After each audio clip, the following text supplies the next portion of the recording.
Welcome to my channel. I'm Scott, and in this video I am going to walk you through the process of valuing Tilt stock by analyzing their financial statements and dissecting their financial ratios so we can determine if it's a buy or a sell. Tilt operates in the cannabis industry. It helps companies improve their business operations and build their brand awareness. It provides technology, hardware, cultivation, and production. It services cannabis businesses across 38 US states, as well as Canada, Israel, Mexico, South America, and the EU. One of the company's wholly owned subsidiaries is Jupiter Research. This company is a leader in the vaping segment. They're focused on hardware design, research, development, manufacturing, and operations. A couple of other subsidiaries of Tilt are Commonwealth Alternative Care and Standard Farms. These companies have 60,000 square feet dedicated to cultivation, 8,000 square feet of production, and 2,400 square feet of retail dispensary space. The company's wholly owned subsidiary, Standard Farms, supplies medical cannabis products, including vape cartridges, flower, and capsules, which are sold via wholesale to more than 90% of Pennsylvania's dispensaries. It also has a 9,600 square foot facility that utilizes CO2 extraction to produce high-quality medical cannabis products, including tinctures, vape cartridges, syringes, and topicals. Standard Farms also expects to expand operations to Massachusetts. Tilt also partnered with Shinnecock Indian Nation. Tilt will help this company establish a cannabis operations on their territory in the Hamptons. The project will include a 60,000 square foot cultivation, processing, extraction, and packaging facility. Also a 2-story dispensary with drive-through and an adjacent wellness lounge. The company is headquartered in Phoenix, Arizona and was founded in 2017. It trades on the NEO, Pink Sheets, and Deutsche Börse. Let's get started with the model. This is a micro-cap company, 82 million market cap. They're trading at 25 cents and they have 328 million shares outstanding. Let's look at their financials. The way you value a company is you estimate the free cash flows into the future and then you discount those numbers back to today's value. That's what we're doing in this video. And free cash flow is cash flow from operations minus capital expenditures. They did have a small positive free cash flow in 2020, but negative the other years. Net income is the profit or loss on the income statement. It's revenue minus expenses, and that's negative every year. Revenue is a sales for the company, and that went from 6 million way up to 191 million. This is the company's income statement. The top line is the revenue, the sales. Below that is the cost of revenue. These are the expenses directly related to generating the revenue. Revenue minus cost of revenue gives you your gross profit, and that is positive every year, growing from 2.5 million to 52 million. It was higher in 2020 at 59 million. Below that is their operating expenses. These are all the expenses not directly related to generating the revenue. And below that is their operating income, which is negative every year. But the negative seems to be getting smaller. It was negative 50 million and 101 million. Now it's down to negative 9 million. 2020, they almost broke even. They spent 10 million of interest on their debt. They do pay a high interest rate on their debt, 8%.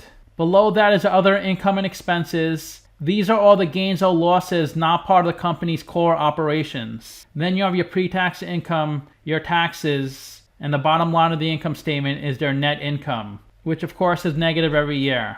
The only reason their net income was such a big negative in 2018 was this negative 500 million in other income or expenses. This is probably due to an asset impairment. I would just focus on operating income when I look at the income statement. This is the company's income statement from their latest quarterly report.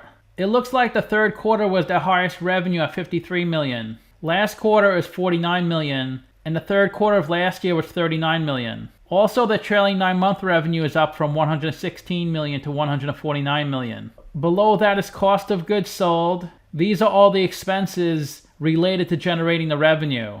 Examples are the cost of the products and the cost of labor. Below that is their gross profit. Their gross profit is 24%, and their industry, the average gross profit is 39%, the median is 47%. We can't even look at the net profit in their industry because the majority of the companies lose money.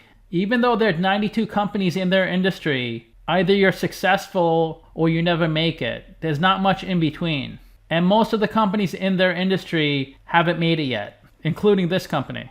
Their gross margin is 24%, which is lower than last quarter of 27% and even lower than last year of 31%. They're still a young company and they're growing. So some of these numbers will be volatile in the early years. When they stabilize, we'll get a better picture of how the company's doing. Their operating expenses were $16 million, which is higher than their gross profit, so they have negative operating income. In the third quarter of 2020, they had positive operating income. Also in the first 9 months of 2020, they had positive operating income. In the first 9 months of 2021, it was negative. But they do have negative net income in every single accounting period. This is the company's statement of cash flows. The top line is operating cash flow. That's how much cash the company loses or generates from its operational business. So it is good to see they have positive operating cash flow in 2020, a small positive in the trailing 12 months. So it looks like things are improving, because they had big negatives in 2018 and 2019. Then you have capital expenditures, which are investments in property, plant, and equipment. Since their subsidiaries do a lot of cultivation, they spend a good amount of money in CapEx. Operating cash flow minus CapEx give you your free cash flow, and that was positive in 2020, negative in the other years. It looks like they added $2.7 million of stock in 2018 and $52 million of debt in 2019. But there's not much information on their third quarter financials, so I can't get that much detail. They'll probably give more detail when they report their annual financials, 12/31 financials. Let's look at the capital structure. $270 million of equity, $90 million of debt. They're 75% equity, 25% debt. Their net debt is $86 million. And I gave them the highest whack on Finbox. This is one of the highest whacks I've given. And that's a discount rate we're going to apply to the future cash flows. We estimated 4 years of future free cash flows. We also estimated a terminal value, which is all cash flows past year 4, that's $392 million. We discounted those numbers back to today using the weighted average cost of capital. We get a value of the company of $292 million. We divide that by 82 million shares. And we get a calculated stock price of 89 cents. They're trading at 25 cents, so they're trading at a 72% discount. It's a really strong buy according to the model. Their annual revenue is projected to increase 23%, so I increased their revenue 23% for the next few years. That's how I got their future revenue estimates. The average company converts 15% of their revenue into free cash flow. I multiplied their future revenue estimates by 15%. That's how I got their future free cash flows. This is where the stock has been trading since it IPO'd. So it looks like it peaked at about 75 cents. But ever since that point, it's pretty much gone downhill. So unless the company goes bankrupt, you could make a lot of money with this stock.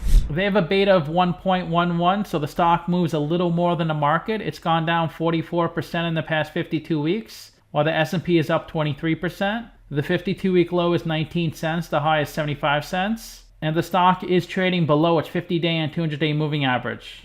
About 500,000 shares are traded each day on this stock. Of the 328 million shares outstanding, 325 million are on float. About 0.5% of the shares are held by institutions. Their employee count in 2019 was 550. It's come down to 400. If you invested $10,000 into this company when it started trading, you'd be down about 50%. You'd be at $5,600 today. Most of the companies owned by the general public, 98%. 4 of the 5 biggest shareholders are insiders of the company. Let's look at their financial ratios. We can't look at the PE since they have negative net income. They have a really good price to sales ratio of 0.4. That means their revenue is more than double their market cap. And they have a really good price to book of 0.3. That's stock price over book value per share. They have a high current ratio of 2.1. That's current assets over current liabilities. Their quick ratio is 0.6 since they have lots of inventory on their balance sheet. Let's look at their current assets. $7 million of cash, $9 million of biological assets, and $77 million of inventory. They had negative $3 million of free cash flow in the trailing 12 months, but they do have $65 million of working capital. Working capital is current assets minus current liabilities. So it does appear they have enough funding to get through the next 12 months without adding any more debt. The best way to look at ratios is to compare them to companies in the same industry. There are 92 companies in the same industry as Tilt. Tilt spends a lot less in CapEx than the average company, but they are a lot smaller than average. They have a better debt to equity ratio. They have negative free cash flow. In terms of market cap, they rank 60th out of the 92 companies. They have a really good price to book. We can't look at their PE or price to free cash flow. They have amazing price to sales ratio. Their revenue is on the lower side. We can't look at their 5-year annual growth rate. We don't have all that information. Since they have negative net income, they have a negative ROA and ROE.